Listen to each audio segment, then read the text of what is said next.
আসা মানেই ছিল ঈদের ৩-৪ দিন আগে থেকে প্রচণ্ড যানজটের একটা সিচুয়েশন হতো। কিভাবে মানুষকে সর্বোচ্চ স্বস্তিটা দেয়া যায়। কয়েক বছর ধরে ঈদের একটা ট্রেন্ড হয়ে গিয়েছে যে মোটর সাইকেলে মানুষ দূর যাত্রা অর্থাৎ বাড়ির যাত্রা করতে। ঢাকা মেট্রোপলিটন এলাকায় অক্সিলারি পুলিশ সদস্য নিয়োগ করা হয়েছে। এই ফাঁকা ঢাকায় দেখা যাচ্ছে যে আপনার স্পিডিংটা হয় বেশি। সবাই যদি নিরাপত্তা সচেতন হয় তাদের অপরাধের মাত্রাটা কিন্তু অর্ধেকেই বেশি কমে আসে। প্রিয় দর্শক আসসালামু আলাইকুম, সবাইকে আমন্ত্রণ জানাচ্ছি মাই টিভি 50 মিনিটস আয়োজনে। সপ্তাহে 2 দিন শনি রবিবার এই অনুষ্ঠানটি নিয়ে আমরা উপস্থিত হই আপনাদের সামনে। পুরো অনুষ্ঠান জুড়ে আমি এস এম তানভীর থাকবো আপনাদের সাথে। প্রিয় দর্শক, এই অনুষ্ঠানটিতে আমরা আলোচনা করি আমাদের দেশে চারপাশে ঘটে যাওয়া সমসাময়িক বিষয়গুলো নিয়ে। প্রিয় দর্শক, এবারের পর্বটিতে আমরা আলোচনা করতে চাই দীর্ঘ 1 মাস সিয়াম সাধনার পর আসছে মুসলমানদের সবচেয়ে বড় ধর্মীয় উৎসব ঈদ উল ফিতর। ঈদ উল ফিতরকে কেন্দ্র করে ঈদকে আনন্দ ঘন করতে গেলে প্রয়োজন কিছু পূর্ব প্রস্তুতি। ঈদকে কেন্দ্র করে রাজধানীবাসীর একটি বৃহৎ সংখ্যা গ্রামের বাড়িতে চলে যায়। সেই গ্রামের বাড়ি যাওয়ার জন্য তাদের প্রয়োজন কেউ সড়ক পথে যান, কেউ রেলপথে যান, কেউ বা নৌপথে যান। এবং রাজধানীবাসীর একটি বৃহৎ সংখ্যা যেহেতু ঢাকার বাইরে চলে যান, সেক্ষেত্রে ঢাকা হয়ে ওঠে ফাঁকা। সেই ক্ষেত্রে নগরের নিরাপত্তা এবং ঈদ যাত্রা নির্বিঘ্ন করতেই আমরা আজকের এই আয়োজন। এটি নিয়ে আলোচনার জন্য আজ আমাদের স্টুডিওতে দুজন অতিথি উপস্থিত আছেন। পরিচয় করে দেব আপনাদের সাথে। আমার প্রথমে বাঁ পাশে আছেন জনাব সাইফুন নেওয়াজ, যোগাযোগ ও দুর্ঘটনা বিশেষজ্ঞ। এরপরেই আছে Mohammad Talibur Rahman, PPM, DC media and public relations, DMP. আপনাদের দুজনকে মাই টিভির স্টুডিওতে স্বাগত। আমরা মূলত ঈদ উল ফিতরকে কেন্দ্র করে নিরাপদ যাত্রা এবং রাজধানীর নিরাপত্তা নিয়ে আলোচনা করতে চাই। শুরু করতে চাই সাইফুন নেওয়াজ আপনাকে দিয়ে। আমরা যদি বিগত বছরের তুলনায় এবছরকে একটু বিবেচনা করি, আমরা মনে হয় দুর্ঘটনার খবর আমরা একটু কম পেয়েছি। তারপরও দু একটা দুর্ঘটনা আছে, মোটরসাইকেলে ধাক্কা লেগে মা ছেলে নিহত, এরকম কিছু দুর্ঘটনা আছে। নিশ্চয়ই একটি দুর্ঘটনাও কাম্য নয়।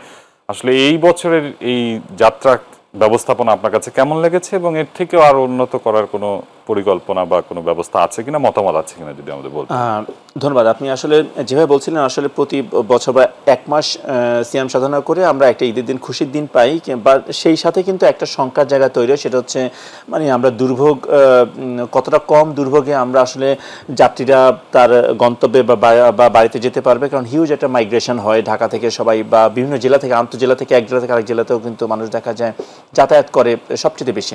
এবং কতটুকু দুর্ঘটনা কম হবে এবারে ঈদে, এই একটা আশঙ্কা নিয়ে কিন্তু দেখা যাচ্ছে আমরা সবসময় থাকি ঈদের সময়টায়। কারণ হচ্ছে যে ঈদের সময়টায় যে পরিমাণ যানবাহন চলাচল করে আমাদের সড়কগুলো আসলে সারা বছর সেই এত পরিমাণ চাপের জন্য যেমন হচ্ছে প্রস্তুত থাকে না। দ্বিতীয়টা হচ্ছে যে অনেক ধরনের ভেহিকেলস যুক্ত হয়ে যায় আমার এই ঈদের। তো অন্যান্য বারের তুলনায় যদি যানজটের কথা চিন্তা করি, এটা বলতে হবে যে আমরা আসলে একটা সময় আমি মনে করি যে একটা সময় আমি যতগুলো ঈদ দেখেছি, মানে ঈদ আসা মানেই ছিল ঈদের 3-4 দিন আগে থেকে প্রচণ্ড যানজটের একটা সিচুয়েশন হতো। তো এখন আমাদের 1 থেকে 2 দিন হয়তো হাতে সময় আছে। তো এ পর্যন্ত কিন্তু এখনো পর্যন্ত যানজটের কোনো খবর নাই। এবং গত 2-3 বছর ধরে কিন্তু খেয়াল করে দেখবেন যানজটটা ক্রমাগতই কিন্তু আমাদের প্রশাসন বলে না, তাদের অভিজ্ঞতা বা তাদের ম্যানেজমেন্টের কারণে কিন্তু অনেকটু কমিয়ে আনতে পেরেছে। এবং আমার ধারণা এটা কন্টিনিউ করবে এবং আস্তে আস্তে এমন হবে যে এখন যানজটটা হয় কিছু রাস্তা কেন্দ্রিক, কিছু সময় কেন্দ্রিক, অর্থাৎ কিছু কিছু লোকেশনে হয়তো হচ্ছে, পুরো রোড নেটওয়ার্ক জুড়ে হয়তো হচ্ছে না।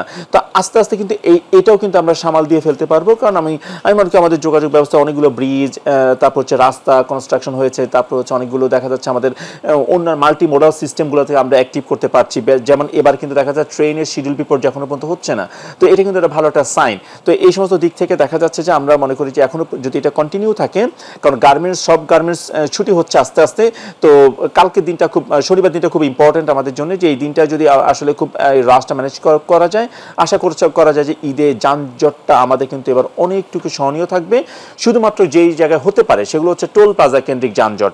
কারণ খেয়াল করে দেখবেন আপনার প্রতি ঈদেই, মানে এটা গত কয়েক বছর ধরে ঈদে একটা ট্রেন্ড হয়ে গিয়েছে যে মোটর সাইকেলে মানুষ দূর যাত্রা অর্থাৎ বাড়ির যাত্রা করতে চায়। এখন মোটর সাইকেলের সমস্যা যেটা হচ্ছে যে এটা এমনিতে আনসেফ, সেফটির দিকটা আমরা তো একটু পরে আসছি, কিন্তু দেখা যায় যখন টোল প্লাজাগুলোতে যখন অনেক মোটরসাইকেল একসাথে চলে আসে, তারা তো একটু দেখা যায় চাকাটা মানে সামনে দিলেই কিন্তু পেছনে গাড়ি আর দেখা যায় টোল প্লাজা আসতে পারছে না। তো এটা তো অসংখ্য এমন হয়েছে গত কয়েক বছর ঈদে কিন্তু মোটরসাইকেল সবাইকে কিন্তু একপাশে রেখে দিতে মানে থামাতে হয়েছে শুধুমাত্র অন্য গাড়িকে টোল দেওয়ার ব্যাপারে, টোল দেওয়া ব্রিজ পারাপারের জন্য। তো এই মোটরসাইকেল কেন্দ্রিক যানজট হতে পারে টোল প্লাজাগুলোতে। সো সেই জায়গাতে আমি মনে করি টোল প্লাজাগুলো তাদের সেই প্রিপারেশনটা রাখা দরকার, বিশেষ করে মোটরসাইকেলের জন্য আলাদা যদি একটা বা দুটো লেন, এবং তাদের টোলটা যদি আমরা মানে আগে থেকে কালেক্ট করে ফেলা যায়। ফর ইনস্ট্যান্স যদি অ্যাপ ভিত্তিক যে যারা যাবে তারা শুধুমাত্র যদি সেইভাবেই মানে ওই রুটে মানে থামতে যেন না হয়, কারণ হচ্ছে যে আপনি দেখা যাচ্ছে যে ভাঙতি দিবেন ভাঙতি নিবেন, এইটা কিন্তু যদি আপনার 30 সেকেন্ড চলে যায় একটা মোটরসাইকেলে, তাহলে আপনি মানে 1 মিনিটে মাত্র 2-3টা মোটরসাইকেল পার করতে পারছেন, হিউজ একটা কিউ লেগে যেতে পারে। এটা করা যেতে পারে। পাশাপাশি কিছু বাস আছে যারা রেগুলার যাতায়াত করে কোন একটা রুটে, তো তারা কিন্তু চাইলে কিন্তু তাদের আরএফআইডি ট্যাগটার মাধ্যমে, এক্ষেত্রে মালিকদেরও কিন্তু একটা সচেতনতার জায়গা রয়েছে, কারণ আরএফআইডি ট্যাগ দিয়ে কিন্তু দেখা যাচ্ছে যে আমরা কোনো ব্যবহার করতে পারছি না, বাট এই আরএফআইডি ট্যাগটাই কিন্তু তৈরি করা হয়েছিল যাতে ডিজিটাল প্রযুক্তির সাথে আমরা ইউজ হতে পারি। আমরা কিন্তু যে আরো ঢাকা শহরের ভিতরে আমরা হানি ফ্লাইওভারে দেখেছি ব্যবস্থাপনা আছে, কিন্তু এই অটো টোল পে এটা কার্যকর করা যাচ্ছে না। অটো টোল পেটা কিছু কিছু জায়গায় আছে, কিছু কিছু হয়তো একটা দুটো সেতুতে আছে, এটা সুবিধা পাচ্ছে মানুষ, কিন্তু কথা হচ্ছে এটা একটা প্রচার যেমন দরকার, পাশাপাশি এই সুবিধাটা তো মানে ইউজ হতে হবে। দেখা যায় আমার গাড়ি হচ্ছে নষ্ট, আমার গাড়ি হচ্ছে আনফিট, গাড়িতে কোনো মতে সিট আমি বসেছি, কোনো মতে ইন্ডিকেটার আছে, কোনো মতে হেডলাইট আছে, সেখানে আমি ডিজিটাল করবে, কারণ ঈদ কেন্দ্রিক তো অনেক মালিক দেখা যাচ্ছে এক্সট্রা কিছু লাভ করতে চায়, তারা হয়তো পুরনো লক্ষ্যচক্রের গাড়িটাকে কিন্তু রাস্তা নেমে দিচ্ছে, তো সে কখন আবার এই ডিজিটাল প্রযুক্তিতে যাবে। তো এই ব্যাপারগুলোর জন্য দেখা যাচ্ছে টোল কালেকশনের সিস্টেম হতে পারে। আরেকটা যানজট হতে পারে সেটা ইন্টারসেকশনগুলোতে। পুলিশ কিন্তু দেখা যাচ্ছে প্রায় 150-র কাছাকাছি ইন্টারসেকশন চিহ্নিত করতে পেরেছে তাদের এক্সপেরিয়েন্স এবং যেই জায়গায় হয় সেই অভিজ্ঞতা থেকে। এই জায়গাগুলোতে যদি ম্যানেজ করা যায়, কারণ ইন্টারসেকশনের সমস্যা যেটা হচ্ছে যে গাড়ি পার্ক করে রাখে, যাত্রী ওঠানামা করে, এইগুলো ম্যানেজ করা গেলে কোনো যাতে গাড়ি পার্কিং না হয়, অন্তত ইন্টারসেকশন থেকে 200 মিটার চতুর্দিকে যাতে যদি দুই দিকে যদি আমি গাড়ি পার্কিংটাকে অ্যালাউ না করি, তখন দেখা যাবে যে আমি ওই ইন্টারসেকশন কেন্দ্রিক যানজটটা কমানো যাবে। এবার কিন্তু আরেকটা অনুষঙ্গ যুক্ত হয়েছে, এটা একটা আমাদের জন্য মানে দুর্ভোগ আনতে পারে, সেটা হচ্ছে অটো রিক্সাগুলো যেই হারে মহামারীর মতো বেড়েছে পুরো দেশেই, এই অটো রিক্সা কিন্তু দেখবেন আপনি মহাসড়কে উঠে যাবে, এটা সম্ভাবনা খুবই প্রবল, কারণ অটো রিক্সা কোথায় উঠে নাই, সেই বিমানবন্দর পর্যন্ত আমরা দেখেছি চলে গিয়েছে, এয়ারপোর্ট পর্যন্ত চলে গিয়েছে। তো সেই জায়গা থেকে যদি তারা মহাসড়কে চলে আসে, কারণ সারা রাস্তায় তো পুলিশ প্রহরা দেওয়া সম্ভব না, তো এইটা কিন্তু দেখা যাবে যে আমাদের দুর্ঘটনা যেমন ঘটাতে পারে, এরা কিন্তু যানজট তৈরি করবে। তো এই জায়গাগুলোতে আমি মনে করি একটা আমাদের ঝুঁকির জায়গাটা রয়ে গিয়েছে। এবং পাশাপাশি আরেকটা বিপরীত একটা চিত্র আছে, সেটা হচ্ছে মহাসড়কে যখন যানজট হবে, ঢাকা তখন থাকবে ফাঁকা। এই ফাঁকা ঢাকায় কিন্তু দেখা যাচ্ছে আপনার রিস্ক মানে দুর্ঘটনার ঝুঁকিটা কিন্তু আবার বেড়ে যায়, কারণ এই ফাঁকা ঢাকায় দেখা যাচ্ছে যে আপনার স্পিডিংটা হয় বেশি। আজকে সকালেও আমরা বনানীতে দেখেছি যে গার্মেন্টস কর্মীদের বহনকারী একটি বাস নিয়ন্ত্রণ হারিয়ে উল্টে গিয়ে প্রায় 42 জনের মতো আহত হয়েছে। এটা কমন, কারণ কি যখন রাস্তা ফাঁকা থাকে আমাদের চালকদেরই এটা টেন্ডেন্সি থাকে যে কত দ্রুত ট্রিপ কমপ্লিট করবে। কেন? কারণ অনেক মালিক, এটা আসলে আমাদের সিস্টেমের ভুল, যে অনেক মালিক দেখা যাচ্ছে তার একটা মাত্র বাস আছে, সে বাসটা কেন রাখে খুব ইন্টারেস্টিং, কারণ সে মালিক সমিতির একটা পদ হয়তো ধরে রাখতে চায়, এই জন্য শুধু একটা বাস নিয়ে সে হয়তো বিজনেস করছে। বাসটা শুধুমাত্র চলে সপ্তাহে বৃহস্পতিবার শুক্রবার শনিবার আর ঈদের সময়টা চলে, এবং এই বাসটাকে তো যিনি চালাচ্ছে হায়ার করে একটা চালক নিয়ে আসছে, কোনো মতো ঠিকঠাক করে চালাচ্ছে, এগুলো দেখা যাচ্ছে স্পিডিং করতে চায়, কারণ 3 দিনের বিজনেস 7 দিনের বিজনেস, এটা প্রফিট ম্যাক্সিমাইজেশন করার জন্যই স্পিডিং করে। চালক কি রেস্ট নিয়েছে কি নেয়নি, চালক আসলে কতটুকু মানে পারছে কি চালাতে পারছে, সক্ষম কিনা, এগুলো যাচাই বাছাই খুব না করেই দেখা যাচ্ছে যখন স্পিডিং করে, স্পিডিং আমাদের সড়কের জন্য খুবই ক্ষতি, এবং এই ফাঁকা ঢাকায় এই রিস্কটা খুব প্রবল যে হতে পারে। এবং মহাসড়কেও, কারণ যানজটে কোনো একটা টোল প্লাজে যানজটে পড়বে, ব্রিজে যানজটে পড়বে, ইন্টারসেকশন যানজট পড়বে, যাত্রী অপেক্ষা করছে পরে স্টেশনে, আবার ব্যাক করতে হবে, স্পিডিং করবে, ফলে দুর্ঘটনার যেমন ঝুঁকি রয়েছে, এই স্পিডিং করে কিন্তু দেখা যাচ্ছে সে মানে যদি কোনো কারণে দেখা যায় যে ভেহিকেল ইয়ে হয়ে যায়, আপনার ইঞ্জিনটা অনেক গরম হয়ে যায়, যে আনফিট হয়, নষ্ট হয়ে দেখা যানজট তৈরি করবে। জি, ধন্যবাদ। ফিরবো আপনার কাছে জনাব তালেবুর রহমান। ঈদের যাত্রা নির্বিঘ্ন করতে আপনারা কতটুকু সফল? আমরা সেরকম কোন রকম দুর্ঘটনার খবর এখন পর্যন্ত পাইনি। আমরা রাস্তাঘাটে আগে ছিনতাই হওয়া, অজ্ঞান পার্টি, মলম পার্টি, ডাকাতি, ছিনতাই এগুলোর খবর পেতাম, এবং যানজটে যে যত্রতত্র গাড়ি পার্কিং এসবের বিষয়গুলো এবার দেখেছি ডিএমপি থেকে আমরা ব্রিফিং এ শুনেছিলাম বেশ কিছু ব্যবস্থাপনা নেওয়া হয়েছে। আপনাদের পরিকল্পনা যদি আমাদের সাথে একটু শেয়ার করতেন। জি ধন্যবাদ। পবিত্র ঈদ উল ফিতর সমাগত। ঈদ উল ফিতরকে কেন্দ্র করে রাজধানীর বড় একটা অংশ তাদের প্রিয়জনের সাথে ঈদ করার জন্য গ্রাম অঞ্চলে ছুটে যাবেন। এই বিষয়গুলো মাথায় রেখে আমরা কিন্তু নানাবিধ পরিকল্পনা ইতিমধ্যে সাজিয়েছি। তার মধ্যে প্রাথমিকভাবে সেটা হচ্ছে মানুষ যেন নির্বিঘ্নে তাদের প্রিয়জনের কাছে যেতে পারে, সেই জন্য বিভিন্ন বাস স্টেশন, রেল স্টেশনকে কেন্দ্র করে, তারপরে লঞ্চ টার্মিনাল, এসবকে কেন্দ্র করে যেন কোনো ধরনের দুর্ঘটনা না ঘটে, মানুষ একদম নিরাপদে নির্বিঘ্নে যেন চলাফেরা করতে পারে, সেই জন্য এখানে আমাদের বিশেষ পুলিশ মোতায়েন করা হয়েছে, স্থাপন করা হয়েছে আপনার কন্ট্রোল রুম, এখানে যেন টিকিটে কোনো কালোবাজারি করতে না পারে সেই ব্যাপারে পুলিশ তৎপর রয়েছে, গোয়েন্দা নজরদারি বাড়ানো হয়েছে। এবং একটা জিনিস কি, আমরা ইতিমধ্যে প্রত্যেকটা বিষয়ে যারা স্টেক হোল্ডাররা রয়েছে সংশ্লিষ্ট, তাদের সাথে আমরা দফায় দফায় আলোচনা করেছি কিভাবে মানুষকে সর্বোচ্চ স্বস্তিটা দেয়া যায়। এবং শুধুমাত্র ঢাকা মেট্রোপলিটন পুলিশ না, এখানে হাইওয়ে পুলিশ কাজ করছে, জেলা পুলিশ কাজ করছে। যেহেতু ঢাকা মহানগরের সাথে আশেপাশের যে জেলাগুলো রয়েছে এবং হাইওয়েগুলো রয়েছে, ঢাকার প্রবেশ পথ এবং বাহির পথ যেগুলো রয়েছে, প্রত্যেকটা জায়গায় যেন কোনো রকম যানজট না হয়, সেই জন্য আমরা পূর্ব থেকেই সতর্ক ছিলাম এবং তার সুফল কিন্তু জনগণ পাচ্ছে। নগরবাসী নিশ্চিন্তে এবং নির্ভাবনায় চলাফেরা করতে পারছে। আমরা এখনো পর্যন্ত ওরকম বড় দুর্ঘটনার সংবাদ পাইনি। আমরা প্রত্যাশা করি এই যে অবস্থাটা সেটা পরিবর্তিত থাকবে এবং মানুষের যে ঘরমুখু, মানুষের যে যাত্রা, সেটা আরো সুন্দর হবে। আমরা এই যে ঈদের 2-3 দিন আগে, মানে দুঃখিত, আমাদের 2-3 দিন আগেও দেখলাম ধানমন্ডিতে র্যাবের পোশাক পরে কিছু ছাত্র ডাকাতির ঘটনা ঘটেছে। যে একটা বিশাল অ্যারেঞ্জমেন্ট, তারা 4টা-5টা মাইক্রো নিয়ে এসে 40-50 জন লোক, এই ইনফরমেশনগুলো আমরা গোয়েন্দা সংস্থা কিংবা আমরা পাচ্ছি না কেন? এই ধরনের ঘটনা তারা ঘটাচ্ছে, এদের আসলে কারণগুলো কি, কেন প্রতিহত করা যাচ্ছে না?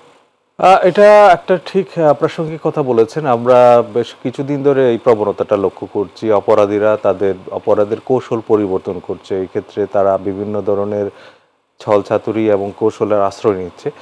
এই বিষয়গুলো আমাদের নজরে এসেছে। আমরা যেসব ঘটনা এরকম ঘটেছে, প্রত্যেকটা ঘটনাই কিন্তু রহস্য উদ্ঘাটন করতে সক্ষম হয়েছে। ধানমন্ডির যে ঘটনার কথা আপনি উল্লেখ করেছেন, যেটা ঘটনা যেদিন ঘটে সেদিনই কিন্তু ঘটনাস্থল থেকে 4 জনকে আটক করা হয় জনসাধারণের সহায়তায়। পুলিশ পরবর্তীতে আরও 2 জন গ্রেফতার করে এবং বেশ কিছু আলামত উদ্ধার করে। এবং এই সংক্রান্তে প্রিভিয়াস আরও কয়েকটা ঘটনা বিভিন্ন আইনশৃঙ্খলা বাহিনীর পরিচয় দিয়ে যারা ঘটিয়েছেন কেন, তারা কিন্তু সবাই আইনের আওতায় এসেছে। অপরাধীদের নির্দিষ্ট কৌশল থাকে, যেহেতু অপরাধ বিজ্ঞানের ধারা অনুযায়ী যাকে আমরা মডাস অপারেন্ডি বলি, তারা কিন্তু এই মডাস অপারেন্ডিটা সময় সময় চেঞ্জ করে। কিন্তু তারপরেও আমরা জনসাধারণকে এটা আশ্বস্ত করতে চাই যে আপনারা এরকম যে কোনো অপরাধের ভিকটিম যদি কেউ হন, আপনারা আইন নিজের হাতে তুলে নেবেন না, আপনারা নিকটবর্তী পুলিশ স্টেশনে বিষয়টা অবহিত করেন। আর যেহেতু 999 সার্ভিস কিন্তু অ্যাভেলেবল রয়েছে, যে কোনো সময় আপনারা যদি এরকম সন্দেহজনক কোনো কিছু আপনাদের চোখে পড়ে বা নজরে আসে, সেটা তাৎক্ষণিক 999 অবহিত করলে পুলিশ অল্প সময়ের ভিতরে ঘটনাস্থলে যাবে এবং প্রয়োজনীয় আইনগত ব্যবস্থা গ্রহণ করবে। বিশেষ করে ঈদের সময় রাজধানীবাসী গ্রামে চলে যায়, অনেক বাসা কিন্তু ফাঁকা থাকে। এই ধরনের আমরা কিছু দুর্ঘটনায় বিগত বছরগুলোতে দেখেছি, ডাকাতির ঘটনা দেখেছি। এই ঢাকা শহরকে নিরাপত্তার জন্য আপনাদের বিশেষ কোনো পরিকল্পনা আছে কিনা? এই বাসা বাড়ি যে ফাঁকা হয়ে যাচ্ছে, লোকজন চলে যাচ্ছে। জি, বড় একটা অংশ যেহেতু নগরের বাইরে চলে যাবে, এই সময় বাসাবাড়ি ফাঁকা থাকবে, বিভিন্ন আবাসিক এলাকাগুলা, তারপরে বাণিজ্যিক এলাকাগুলো এবং বিপণী বিতানগুলো যেখানে সবগুলো ফাঁকা থাকে। এই বিষয়গুলো মাথায় রেখে আমরা বিশেষ নিরাপত্তা পরিকল্পনা হাতে নিয়েছি। ইতিমধ্যে ডিএমপির তরফ থেকে 14 দফার নির্দেশনা আমরা নগরবাসীকে দিয়েছি। এইখানে তাদের যে করণীয় এবং বর্জনীয় বিষয়গুলো সম্পর্কে তাদেরকে সচেতন করার জন্য আমাদের তরফ থেকে যে নির্দেশনাগুলো সেগুলো পৌঁছে দেওয়া হয়েছে। এই নির্দেশনাগুলো যদি মানেন, আমরা যে মনে করি যে যেসব অপরাধ, চুরি, ডাকাতি, ছিনতাই, এগুলো কিন্তু অনেকাংশে কমবে বলে আমরা বিশ্বাস করি। এর বাইরে সাম্প্রতিক সময়ে ঢাকা মেট্রোপলিটন এলাকায় অক্সিলারি পুলিশ সদস্য নিয়োগ করা হয়েছে, তারাও কিন্তু কাজ করছে। আমরা প্রত্যাশা করি জনগণ যদি সচেতন থাকেন, আমাদের যে প্রদত্ত নির্দেশনাসমূহ তারা যদি অনুসরণ করেন, তাহলে যেসব অপরাধের কথা আমরা ভাবছি বা সম্ভাবনা আমরা উড়িয়ে দিচ্ছি করছি, সেগুলো কিন্তু অনেকাংশেই এড়ানো সম্ভব হবে। এক্ষেত্রে জনসচেতনতা খুবই দরকার বলে আমি বিশ্বাস করি। কোনো নির্দেশনা ঢাকাবাসীর জন্য যারা এখনো জাননি, আপনাদের কোনো বিশেষ নির্দেশনা আছে কিনা? যারা তাদের বাসা ছেড়ে গ্রামে চলে যাবেন, তাদের জন্য গুরুত্বপূর্ণ নির্দেশনা যেগুলো আমরা দিয়েছি, তার মধ্যে অন্যতম হচ্ছে অবশ্যই বাসা থেকে বের হওয়ার আগে বাসা যথাযথভাবে তালাবদ্ধ করা আছে কিনা, দরজা জানলা বন্ধ করা আছে কিনা সে ব্যাপারে নিশ্চিত করা, বাসায় প্রয়োজনীয় মূল্যবান জিনিসপত্র, নগদ অর্থ রেখে না যাওয়া, তারপরে তার নিকটাত্মীয় বন্ধু বান্ধব যদি কেউ থাকে তাদেরকে অবহিত করে যাওয়া, যাতে করে তারা এই সময়ে তাদের বাসার দিকে একটু নজর রাখতে পারে।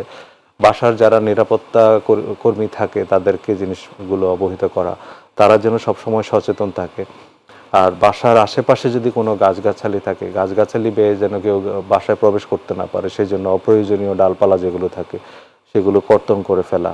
তার বাইরে সবসময় অ্যালার্ট থাকা, বিশেষ করে কোনো অস্বাভাবিক কিছু ঘটলে তাৎক্ষণিকভাবে পুলিশকে অবহিত করা। এবং আমরা পুলিশের কিছু জরুরি নাম্বার কিন্তু দিয়ে দিয়েছি। এর বাইরে যে 999 এই নাম্বারটা সবার কাছে পরিচিত, যে কোনো সময় ফোন করলে পুলিশ কিন্তু অল্প সময়ের ভিতরে চলে আসবে। আমরা এটা আসলে অপরাধ পুলিশের একার পক্ষে নিয়ন্ত্রণ করা কোনোভাবেই সম্ভব না।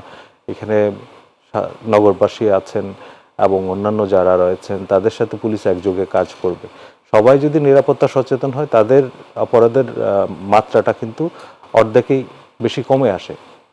পুলিশের কাজটা করার জন্য প্রস্তুত রয়েছে এবং তাদের আন্তরিকতার কোনো ঘাটতি নেই। আমরা এইটুকু আশ্বস্ত করতে চাই, নগরবাসীর পাশে ঢাকা মেট্রোপলিটন পুলিশ সবসময় আছে এবং আমরা আমাদের সর্বোচ্চটা দিয়ে আপনাদের পাশে থাকবো।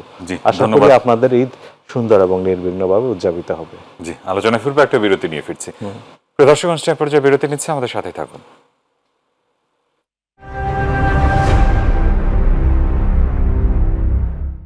প্রিয় দর্শক, বিরতির পর আবারও স্বাগত জানাচ্ছি মাই টিভি 50 মিনিটস আয়োজনে। ফিরতেছি আলোচনায়। সাইফুন নওয়াজ, আপনাকে দিয়ে শুরু করি। আমরা দেখেছি বিভিন্ন ধাপে কিন্তু ছুটি হয়েছে সরকারি চাকরিজীবীদের জন্য। এক পর্যায়ে তারা গিয়েছেন, বেসরকারি চাকরিজীবীরা অফিস করে গিয়েছেন, গার্মেন্টস কর্মীরা একঝাঁক ছুটি হয়েছে। আজকের মধ্যে আগেও ছুটি হয়েছে, অনেকের বেতন পাওনা পরিশোধ হয়নি, তারা রাস্তায় নেমে রাস্তা অবরোধ করেছেন। এরকম ঘটনাও ঘটছে। আসলে এই যে বিভিন্ন সময় যে চাপগুলো সৃষ্টি হয়, সেগুলোর জন্য আগাম কোনো পূর্ব পরিকল্পনা নেওয়া হয় কিনা? এবং রাস্তায় আমরা দেখি যে বাস স্টপেজ যেই জায়গাগুলোতে রয়েছে, সেই জায়গাগুলোতে কিন্তু মূলত যানজট লেগে থাকে। পুরো রাস্তা ফাঁকা থাকলে ওই জায়গাগুলোতে বাস দাঁড়িয়ে থেকে পুরো রাস্তাটা যানজট তৈরি করে। এসবের বিকল্প কি হতে পারে আসলে? আচ্ছা, প্রথমে যেটা হচ্ছে যে এই বছরের ছুটিটা কিন্তু আমি ছুটিটা কিন্তু একটু ভালো, মানে ওরিয়েন্টেশনটা ভালো। ফর ইনস্ট্যান্স লাইক শুক্র শনি 2 দিন এমনিতেই ছুটি ছিল, রবিবার হচ্ছে যে একটা ওয়ার্কিং ডে মাঝে পড়ছে, আর সোমবার যদি ঈদ ধরি সেই দিনটা ছুটি হয়ে যায়। অর্থাৎ এমনিতেই কিন্তু ছুটিটা একটু মানে ফরমেটেড আছে যে, সো এক্ষেত্রে মানুষ কিন্তু একটু আগে থেকে তার যাত্রার প্ল্যানটা করতে পেরেছে। অনেকে হয়তো বিভিন্নভাবে চলে গিয়েছে। মূল যে ব্যাপারটা ঘটে সেটা হচ্ছে যে যারা গার্মেন্টসে চাকরি করেন তাদের যে ছুটিটা, কারণ তো অনেক ক্ষেত্রে থেকে যেতে হয়, অনেকগুলোই ছুটি হয়ে গিয়েছে, যাচ্ছে আস্তে আস্তে। বাট মূল একটা গ্রুপ যেই কোহর্টটা যায়, তারা হচ্ছে যে আপনার ঈদের একদিন আগে হয়তো বা বেতন টেতন সব ক্লিয়ার করে চাঁদার আগের দিন এই সময়টার চাপটা বেশি পড়ে। এই চাপটা ম্যানেজ করতে মানে গত 2-3 বছর কিন্তু খেয়াল করে দেখবেন যে এই দিনটাতে একটু বেশি আপনার মানে ঈদের 2 দিন আগে জাস্ট ওই দিনটায়। তো এই জায়গা থেকে যেটা হতে পারে সেটা হচ্ছে যেটা করে আর কি, আপনি যেটা বলেন যে ইন্টারসেকশনগুলোতে কিন্তু আসলে বাস দাঁড়ানোর কথা না, ইন্টারসেকশন থেকে যাত্রী ওঠানামানোর কথা না। তাহলে কোন বাসগুলো দাঁড়ায়, যে সেই বাসগুলোই কিন্তু আসলে মানে গার্মেন্টসে বা যারা অন্যান্য যাত্রী আছে, অন্যান্য শ্রমজীবী মানুষরা যাতায়াত করে, তাদের জন্য হচ্ছে যে বাসগুলো দেখা যাচ্ছে আপনার হয়তো ঢাকা শহরে চলে। ফর ইনস্ট্যান্স হয়তো গাজীপুর থেকে মতিঝিল পর্যন্ত রুটে যারা সারা বছর চলাচল করে, তারা হয় কি মানে গার্মেন্টসের বা মানুষজনই নিজেরাই হয়তো ভাড়া করে বাসটাকে, অথবা হচ্ছে তারা নিজেরাও হয়তো নিজেদের ইয়েতে ইন্টারসেকশনগুলোতে দাঁড়ায়, কারণ সেখানে তারা যাত্রী পাবে। ফলে এই দুটো এখানে ইস্যু আছে। প্রথম ইস্যু হচ্ছে এই বাসগুলো কিন্তু আপনার মূল বা মহাসড়কের যাত্রার উপযুক্ত না। এমনিতে তো তারা ইন্টারসেকশনে দাঁড়িয়ে অপেক্ষা করে যতক্ষণ না তারা স্ট্যান্ডিং সিটিং কমপ্লিট করে ফিল আপ করতে পারে, তখন মতো তো দাঁড়িয়ে থাকেই। যে মানে পুলিশ তাদেরকে মানে কতবার মানে বল প্রয়োগ করে দেখা সরাতে পারে না, সেটাতে যানজট তৈরি করে। পাশাপাশি হচ্ছে যে তারা যখন মহাসড়কে এই গাড়িগুলো যখন যাতায়াত করে, এই গাড়িগুলো কিন্তু ঝুঁকি তৈরি করে, কারণ এই বাসগুলো কিন্তু লং রুটের জন্য উপযুক্ত না, ফিট না, বা তার লং রুটের যাত্রী ক্যারি করছে। 2, যে যাত্রী চালাচ্ছে সেই যাত্রী কিন্তু সারা বছর চালিয়েছে আপনার কোথায়, উত্তরা থেকে হয়তো বা গাজীপুর থেকে হয়তো মতিঝিল, অর্থাৎ সেখানে থেমে থেমে চালিয়েছে, যানজটে পড়েছে। আর এখন যখন সে মহাসড়কে চলে আসবে, তাকে বিট করতে হচ্ছে মানে বড় বড় কোম্পানি বাসের সাথে, স্পিডে চলতে হচ্ছে। তার সামনে দেখা যাচ্ছে যে অনেক থ্রি হুইলার নসিমুল করিমের হঠাৎ করে চলে আসছে, এই সিচুয়েশন অনেকে আবার রাস্তা ঠিকমতো চিনেও না, কোন জায়গায় গর্ত আছে, কোন জায়গায় বাঁক আছে, অনেক ঠিকমতো চিনেও না। এই চালকরা কিন্তু দেখা যাচ্ছে যে দুর্ঘটনা ঘটায়, বিশেষ রাতের বেলা আনলিট রোডে রাস্তা না চেনার কারণে দেখা যাচ্ছে তারা অন্য গাড়ির সাথে সংঘর্ষ করে ফেলে, কারণ তাদের সেই অভ্যস্ততা নাই। তো এই ব্যাপারটাকে নিয়ন্ত্রণ করাটা খুব জরুরি, কারণ হচ্ছে এই গাড়িগুলো নষ্ট হয়ে যানজট তৈরি করতে পারে, এই গাড়িগুলো কিন্তু হচ্ছে আপনার দুর্ভোগ তৈরি করতে পারে।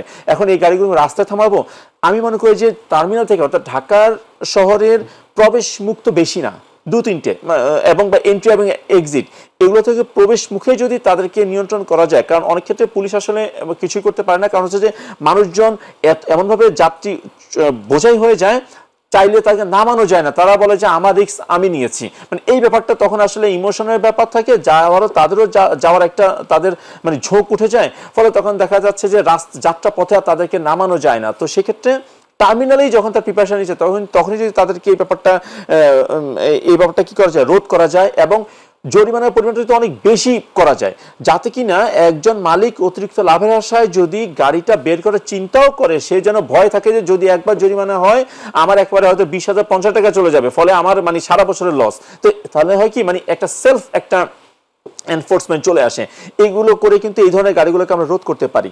আরেকটা যেটা আমাদের মানে ইস্যু, সেটা হচ্ছে যে অনেক পথচারী আনাগোনা হয়, অনেক পথচারীরা কিন্তু যেই যত্র পারাপার হয়, এই কারণে দেখা যাচ্ছে যানজটটা তৈরি হয়, দুর্ঘটনার ঝুঁকিটা অনেক বেড়ে যায়।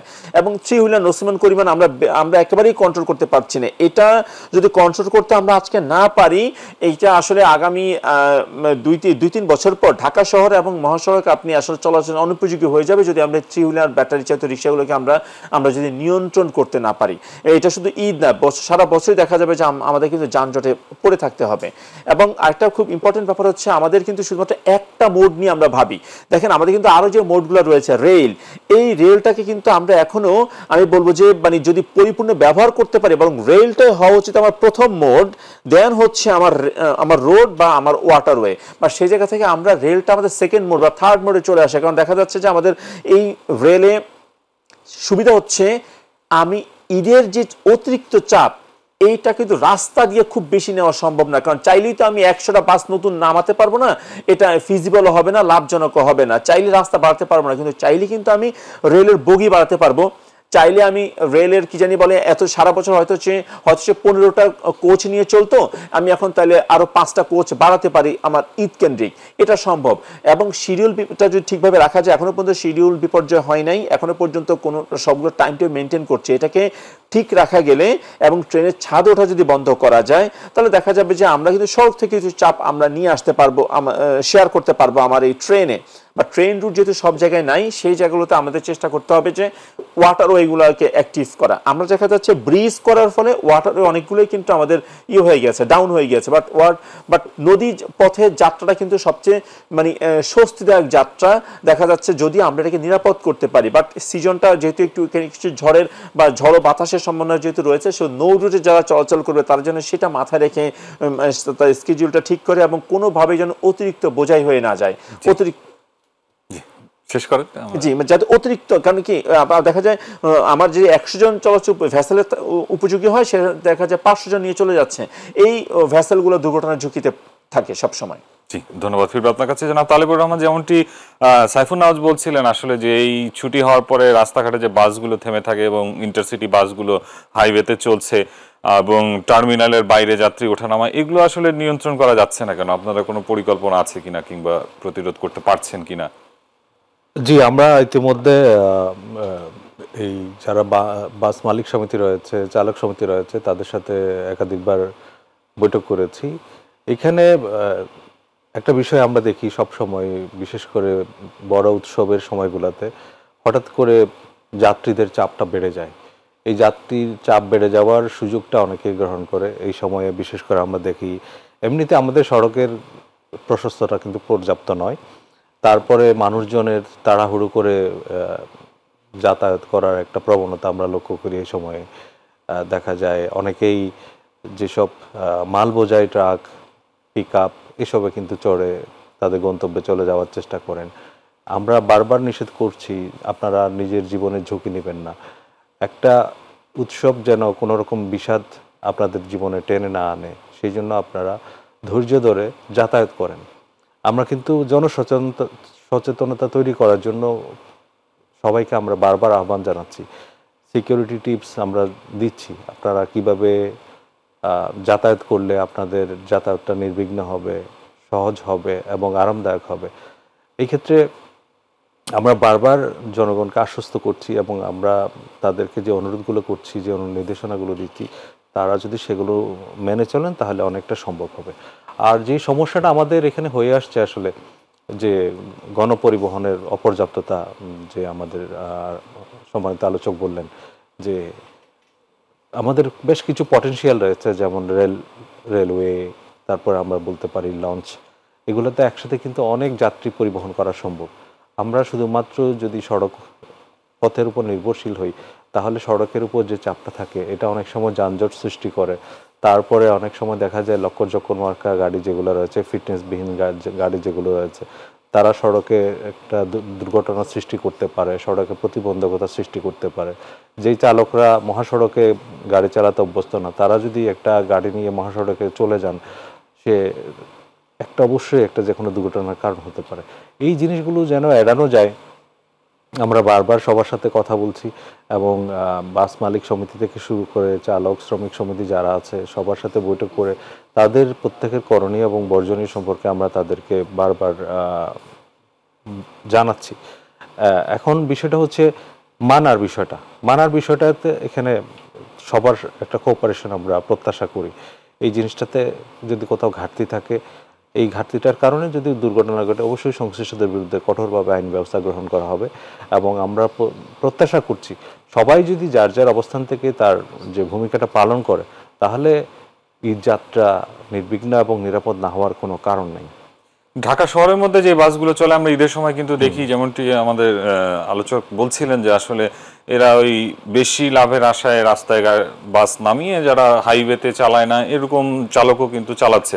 আসলে তাদেরকে বাছাই করা কিংবা পরীক্ষা করা, প্রতিহত করা, জরিমানা করা বিষয়টি যেমন বলছিলেন, এগুলো করা যায় কিনা আসলে? যে এখানে দুটো বিষয় আছে। একটা হচ্ছে কম খরচে গন্তব্যে পৌঁছানোর একটা প্রবণতা, বিশেষ করে যারা কম খরচে যেতে চায় তারা এরকম ফিটনেসবিহীন বা লক্কর মার্কা গাড়িতে উঠে তারা গন্তব্যে রওনা করেন। এটা তাদের সচেতন হওয়া খুব জরুরি।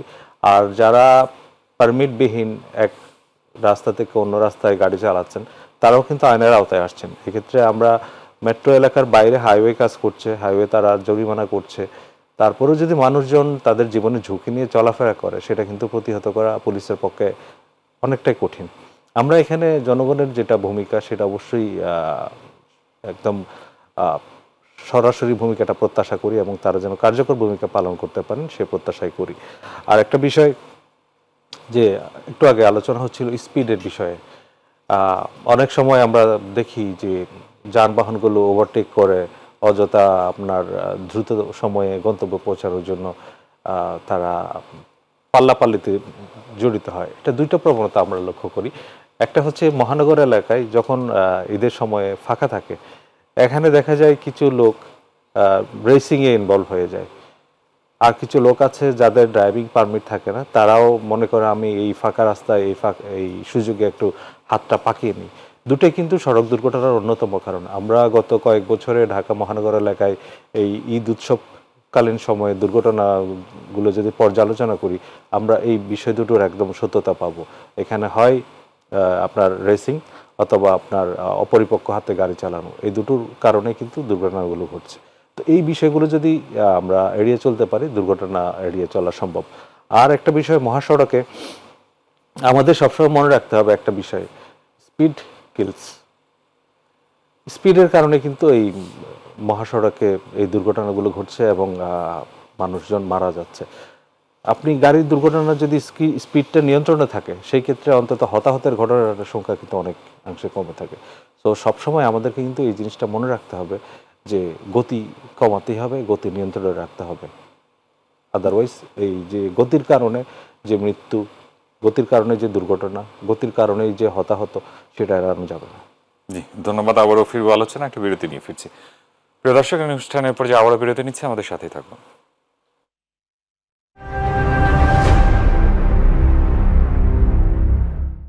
দর্শক, বিরতির পর আবারও স্বাগত জানাচ্ছি মাই টিভি 50 মিনিটস অনুষ্ঠানে। আলোচনা করছিলাম ঈদ এবং ঈদ যাত্রা এবং রাজধানীর নিরাপত্তা নিয়ে। আবার আলোচনায় ফিরতে চাই। সাইফুন নওয়াজ, আপনাকে দিয়ে শুরু করি।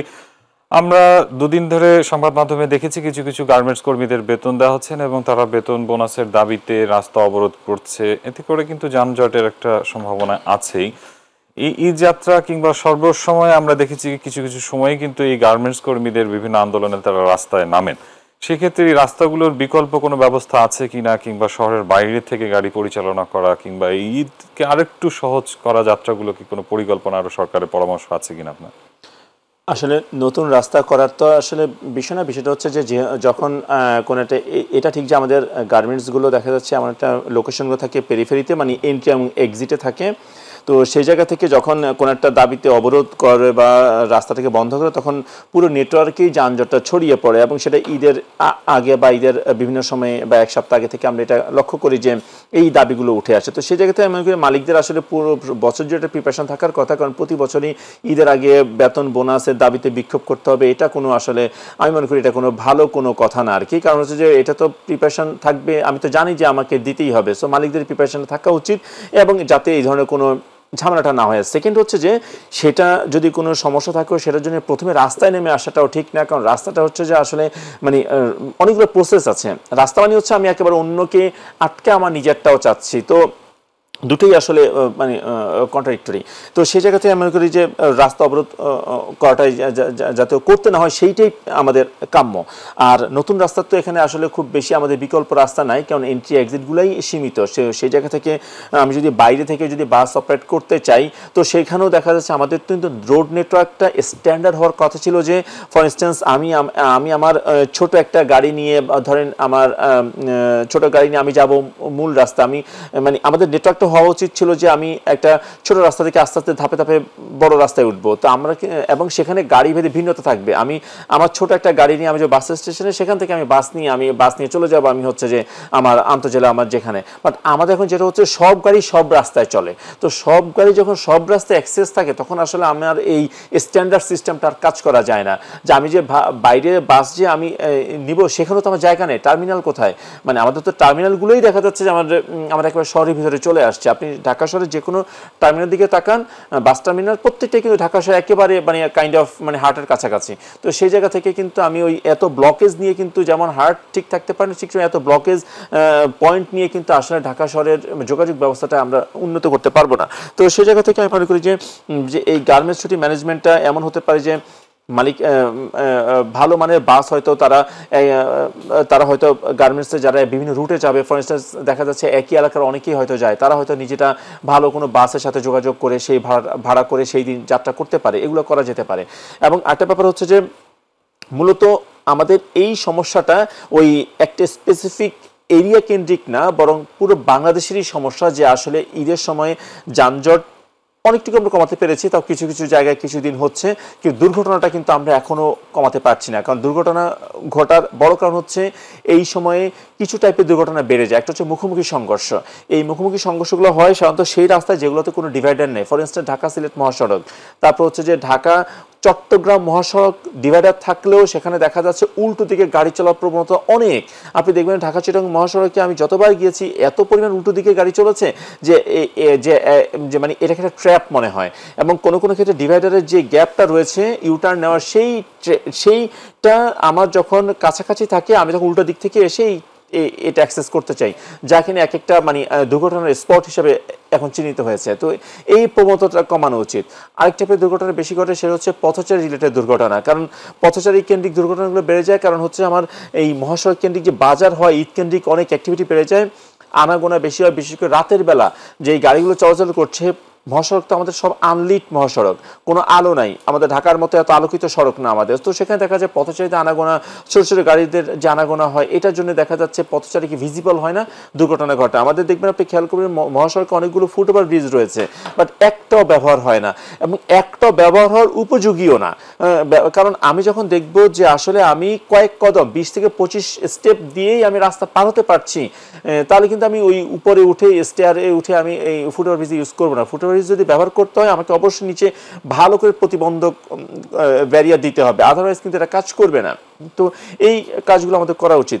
কিছু কিছু লোকেশনে দুর্ঘটনা বেশি ঘটে, যেমন হচ্ছে আমার ইন্টারসেকশন, রাস্তার কার্ভেচার, বাঁক যেখানে রয়েছে সেখানে, লেভেল ক্রসিং, ব্রিজ, এই 4টা জায়গা হচ্ছে খুব ভালনারেবল, যেখানে কিনা দুর্ঘটনা বেশি ঘটে। তো এই 4টা জায়গায় এখনই কিন্তু যদি আমাদের যারা এই রোডস অ্যান্ড হাইওয়েজ বা অন্যান্য ডিপার্টমেন্ট রয়েছে তারা যদি সাইন মার্কিংগুলো ভিজিবল করে দেয়, এই সমস্ত জায়গাগুলোতে যদি কুশনিং ব্যবস্থা করে, তাহলে দেখা যাবে যে অনেকটুকু হয়তো লোকেশন বেসড দুর্ঘটনা আমরা কমাতে পারবো। কিছু টাইম বেসড দুর্ঘটনা ঘটে। টাইম বেসড বলতে খেয়াল করে দেখবেন যখন এই গাড়িগুলো যখন আপনার ঢাকা থেকে রওনা দেয়, রাতের গাড়িগুলো একটা স্টে, তারা হয়তো 3-4 ঘন্টা পরে যমুনা ব্রিজের আগে একটা স্টে করে, এরপরে যখন যাত্রাটা করে অর্থাৎ যমুনা সেতুর ওই পাশটায় কিন্তু দেখা যাচ্ছে যে রাস্তা ফাঁকা হয়ে যায়, স্পিডিং করে ভোর রাতের দিকে সিঙ্গেল ভেহিকেল ওভারটার্নটা বেশি হয়। তো এই টাইপের দুর্ঘটনাগুলো নজর দেওয়া যায়, time based, location based, vehicle based, অনেকটুকুই কিন্তু সমাধান করা সম্ভব। জি, ধন্যবাদ আপনাকে। জনাব তালেবুর রহমান, ঈদ কেন্দ্রিক, ঈদ জামাত কেন্দ্রিক ঢাকা নিরাপত্তা ব্যবস্থা কি অবস্থা সেটা আমাদের একটু বলবেন। মুসল্লিদের প্রতি আপনাদের কোনো পরামর্শ আছে কিনা, এবং সারা বাংলাদেশে যেন আসলে একটি আনন্দঘন মুহূর্তের মাধ্যমে ঈদ জামাত সম্পন্ন করতে পারে মুসল্লিরা, সেক্ষেত্রে আপনারা কি পরিকল্পনা নিয়েছেন এবং পরামর্শ কি? ধন্যবাদ তানভীর ভাই।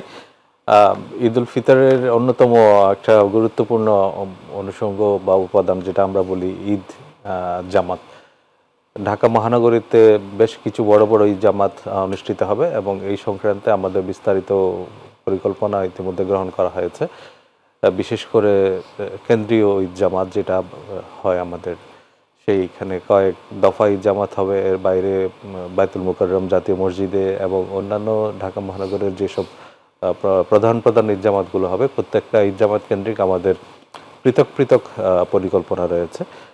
এই মুসল্লিরা যেন নির্বিঘ্নে ঈদ জামাতে শরিক হতে পারেন এবং কোনো রকমের হ্যাসেল ফ্রি তারা যাতায়াত করতে পারেন, সেই জন্য আমাদের একদিকে ভেন্যু কেন্দ্রিক কয়েক স্তরের নিরাপত্তা ব্যবস্থা থাকবে, তারপরে ট্রাফিক ম্যানেজমেন্টের জন্য পৃথক পরিকল্পনা থাকবে যাতে করে সহজেই মানুষ যাতায়াত করতে পারেন। এখানে আমাদের ইউনিফর্ম পুলিশের পাশাপাশি গোয়েন্দা পুলিশ মোতায়েন থাকবে, আমাদের বিশেষায়িত ইউনিটগুলো থাকবে, ক্ষেত্র বিশেষে আমাদের ডগ স্কোয়াড থাকবে, প্রস্তুত থাকবে এবং যে কোনো মুহূর্তে সাড়া দেওয়ার জন্য আমাদের যে বিশেষায়িত যে প্রতিষ্ঠানগুলো রয়েছে তারা সবাই কিন্তু প্রস্তুত থাকবে। আমাদের ওভারঅল যেটা টার্গেট থাকবে সেটা হচ্ছে কোনো রকমের ঘটনা ছাড়াই, দুর্ঘটনা ছাড়াই যেন শান্তিপূর্ণভাবে এবং ধর্মীয় গাম্ভীর্যের মাধ্যমে এই উৎসবগুলো পালিত হয় সেই ব্যবস্থা করা, এবং সেটা আমরা ইনশাল্লাহ নিশ্চিত করব। কোন রকম নিরাপত্তা ঝুঁকির আশঙ্কা করছেন কিনা? না, আমরা এই মুহূর্তে কোনো নিরাপত্তা ঝুঁকির আশঙ্কা করছি না। ঢাকা মেট্রোপলিটন পুলিশ প্রস্তুত রয়েছে এইবারের পবিত্র ঈদ উল ফিতর যেন সুন্দর এবং উৎসবমুখর পরিবেশ উদযাপিত হয় সে ব্যাপারে জনগণের সাথে থেকে জনগণের জন্য কাজ করার জন্য।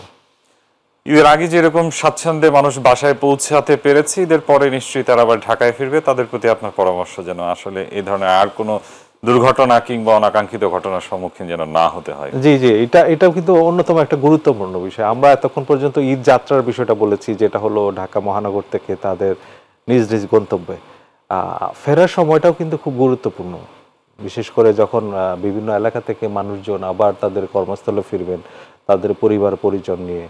আমরা তাদের জন্য একই রকমের পরামর্শগুলো থাকবে, বিশেষ করে সচেতনতার ক্ষেত্রে, যাতায়াতের ক্ষেত্রে তারা কি ধরনের যানবাহন বাছাই করবেন, নিরাপদ যানবাহন কিভাবে বাছাই করবেন সেই সংক্রান্তে সেই বিষয়গুলো আমরা বারবার সচেতন করছি নগরবাসীকে। এবং এখানেও যেন কোনো তাড়াহুড়া কেউ না করেন, কেউ যেন কোনো অপরিচিত কারো দেওয়া কোনো কিছু গ্রহণ না করেন, বিশেষ করে অজ্ঞান পার্টি, মলম পার্টি। আরেকটা বিষয় আমরা অনেক সময় শুনে থাকি শয়তানের নিঃশ্বাস, এই ব্যাপারটা কিন্তু আমি আজকের অনুষ্ঠানে আমি জনসাধারণকে একটু সচেতন করছি। অনেক সময় এরকম কিছু প্রতারক চক্রও কিন্তু আমরা দেখেছি। আমরা সবসময় যেটা আপনাদের বলি, অনুরোধ করি সেটা হচ্ছে সচেতনতা, এটার কোনো বিকল্প নেই। আপনি যদি সচেতন থাকেন আপনাকে অপরাধ চক্র সহজে কাবু করতে পারবে না। এই বিষয়গুলো আপনারা মাথায় রাখবেন। অজ্ঞান পার্টি, মলম পার্টি, এই শয়তানের নিঃশ্বাস চক্র, এদের কাছ থেকে নিজেরা সাবধান থাকবেন, আপনাকে, আপনার পরিবারকে নিরাপদ রাখার দায়িত্ব আপনার। পুলিশ আপনার পাশে রয়েছে, পুলিশ যে প্রতিরোধমূলক কাজ সেগুলো করবে, এবং এই ক্ষেত্রে পুলিশের আন্তরিকতার কোনো ঘাটতি নেই। কিন্তু একজন সচেতন নাগরিক হিসাবে আপনার উপর যে অর্পিত দায়িত্ব সেটা কিন্তু অবশ্যই আপনি পালন করবেন, সে প্রত্যাশা কিন্তু আমরা করি। জি, আপনাদের দুজনকে অসংখ্য ধন্যবাদ। আমরা অনুষ্ঠানের শেষ পর্যায়ে প্রিয় দর্শক আলোচনা করছিলাম নিরাপদ ঈদ যাত্রা এবং রাজধানীর নিরাপত্তা নিয়ে। ঈদ আনন্দের, ঈদ যেন বেদনায় পরিপূর্ণ না হয় সেজন্য সবাইকে সতর্ক থাকতে হবে, বেছে নিতে হবে সহজ এবং নিরাপদ মাধ্যম। পরিবার পরিজন নিয়ে সবাই আনন্দ ঘন মুহূর্তে ঈদ উদযাপন করুন এই প্রত্যাশা করছি। মাই টিভি 50 মিনিটস অনুষ্ঠান এবং মাই টিভি পরিবারের পক্ষ থেকে সবাইকে আগাম ঈদের শুভেচ্ছা, ঈদ মোবারক। এতক্ষণ সঙ্গে থাকায় ধন্যবাদ। শুভরাত্রি।